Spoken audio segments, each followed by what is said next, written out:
علیہ وسلم ایک انصاری کے باغ میں تشریف لے گئے اور جب آپ داخل ہوئے تو اس باغ میں ایک اونٹ تھا اور جیسے ہی اس نے آقا صلی اللہ علیہ وسلم کو دیکھا تو اس کی آنکھوں میں آنسو گرنے لگے، آنکھوں سے آنسو اس کے جھڑنے لگے اور وہ آواز نکالنے لگا، کراہنے لگا۔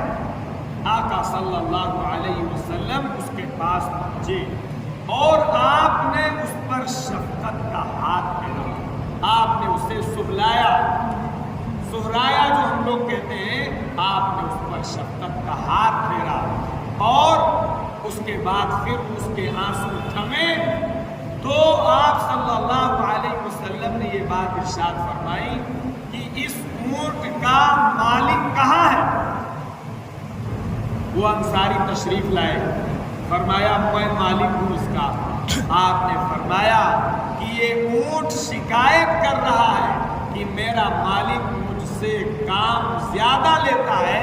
اور مجھے کھانے کے لیے کم دیتا ہے۔ یہ